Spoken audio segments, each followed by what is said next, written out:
ஆள் பாதி ஆடை பாதி என்பதற்கு ஏற்ப ஒருவரை அழகுற காண்பிப்பதில் தையல் கலை முக்கிய பங்காற்றுகிறது. அத்தகைய தையல் கலையை சேலத்தில் உள்ள பயிற்சி மையம் ஒன்றில் பெண்கள் ஆர்வத்துடன் கற்று வருகின்றனர். விவசாயம் முதல் விஞ்ஞானம் வரை பெண்களின் பங்களிப்பு அளப்பரியது. இருப்பினும் குடும்பச் சூழல் காரணமாக இன்றளவும் பெண்கள் பலர் கூண்டுக்கிளியாய் வீட்டில் அடைந்து கிடக்கின்றனர் என்பதும் மறுப்பதற்கு இல்லை. இது போன்ற பெண்களுக்கு தன்னம்பிக்கையை கொடுக்கிறது தையல் கலை. வாழ்வில் தன் சொந்த காலில் நிற்க வேண்டும் என்ற மங்கையரின் கனவு குடும்ப சூழ்நிலையால் மாறிவிடுகிறது. ஆனால் அந்த நிலையிலிருந்து விடுபட்டு சுய தொழில் முனைவோர்களாக பெண்களை உருவாக்குகிறது தையல் கலை. அரிசி முதல் அணியும் ஆடை வரை விலைவாசி ஏற்றம் கண்டிருக்கிறது. தங்கள் பிள்ளைகளுக்கு பிடித்தமான ஆயத்த ஆடை வாங்க வேண்டும் என்றால் கூட அதன் விலை சற்றே சிந்திக்க வைக்கிறது. மாறாக தையல் கலையை தாங்களே கற்பதன் மூலம் பிடித்தமான ஆடைகளை வடிவமைக்க முடியும் என்று மகிழ்ச்சியுடன் பெண்கள் கூறுகின்றனர்.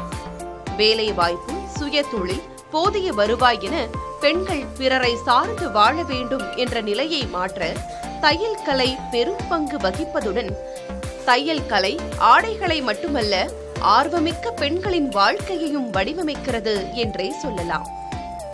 தாங்கள் தைக்கும் உடையை பிறர் அணிந்து அழகாக தெரியும் போது மிகுந்த மகிழ்ச்சியாக இருப்பதாகவும் தையல் கலையை கற்பதன் மூலம் சொந்த தொழில் தொடங்கலாம் என்றும் தெரிவிக்கின்றனர் தையல் கலையை கற்றுள்ள பெண்கள்.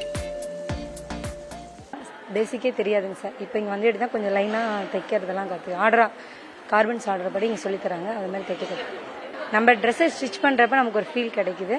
அதே மாதிரி நம்ம இன்னொருக்கு தைச்சி போடுறப்ப அவங்க நம்ம தைச்ச துணி போட்டு அழகாக நிற்கிறப்ப நமக்கு இன்னும் கொஞ்சம் சந்தோஷமாகவும் இருக்குங்க சார். நான் வீட்டில் சும்மா தான் இருந்தேன். மேரேஜ் ஆகி 1-2 வருஷம் சும்மா தான் இருந்தேன். இப்போ இங்கே வந்ததுக்கப்புறம் தான் நிறைய கற்றுக்கிட்டு வெளியில வாங்கி தைச்சு கொடுத்துட்டு இருக்கேன். ஃபியூச்சர் ரொம்ப நல்லா இருக்கும். இங்கே வந்து நிறைய கற்றுக்கிட்டு போகிறோம். வெளியில போய் ஒரு கார்மெண்ட்ஸ் ஆரம்பிக்கிறது இல்லை முட்டிக்கு ஏதோ ஒன்று ஆரம்பிச்சு நம்மளே வளர்த்துக்கலாம். நிறைய பேருக்கு கத்து தரலாம் நாமளே. தாங்கள் தைக்கும் ஆடைகளை குழந்தைகளே விரும்பி அணிவதாக மகிழ்ச்சியாக கூறுகிறார் தையல் கலையில் சேர்ந்துள்ள முதுகலை பட்டதாரி தமிழ்ச்செல்வி.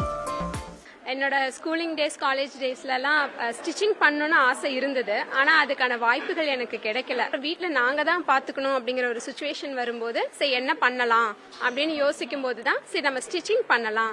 குழந்தைங்களுக்கு ஃப்ராக்லாம் ரெடி பண்ணி நாங்களே ஸ்டிச் பண்ணி கொடுத்துட்றோம். அப்போ நல்லா இருக்கு. பார்க்கும்போதும் அவங்க நல்லா ஃபீல் பண்ணுறாங்க. அம்மா அவ்வளோ அழகாக தைச்சு கொடுத்துருக்காங்க அப்படிங்கிற மாதிரி ஃபீல் பண்ணுறாங்க.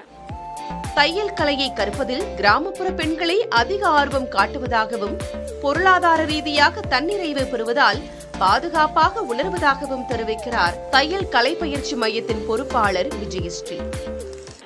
கலர்ஃபுல்லான உலகம் இது. ஸோ அவங்க புதுசா அவங்க டிஃப்ரெண்ட் ஸ்டைல்ஸ் வந்து அவங்க தெரிஞ்சுக்கும் போது அவங்களுக்கே அவங்கள அறியாமையே ஒரு இன்ட்ரெஸ்ட் உள்ள வந்துருது. பார்த்தீங்கன்னா ஒரு நாள் கூட வந்து லீவ் கூட எடுத்துக்க மாட்டாங்க. கத்துக்கிற ஆர்வத்துல லீவ் கூட அதிகமா எடுக்க மாட்டாங்க. மேக்சிமம் இங்க வரவங்க எல்லாருமே அப்படிதான், கிராமப்புறத்துல இருந்து வரவங்க தான் இங்க உள்ள வராங்க.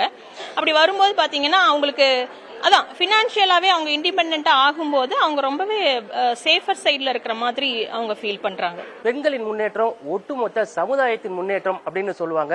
அந்த வகையில ஒவ்வொரு பெண்ணும் தையல் கலையை கத்துக்கிறதன் மூலமா தங்களோட பொருளாதாரத்தை மேம்படுத்திக் கொள்றாங்க அப்படிங்கிற ஒரு நம்பிக்கை இந்த இடத்துல விதைக்கப்படுது. அது மட்டுமல்லாமல் இவர்கள் வருங்காலத்தில் ஒரு தொழில் முனைவோராகவும் மாறி ஒட்டுமொத்தமாக இந்த நாட்டின் வளர்ச்சிக்கும் முக்கிய பங்கு வகிப்பவர்களாக மாறுவார்கள் அப்படிங்கிற ஒரு நம்பிக்கையும் எழுந்திருக்கு. புதிய தலைமுறைக்காக ஒளிப்பதிவாளர் சதீஷுடன் சேலத்திலிருந்து எஸ் மோகன்ராஜ்.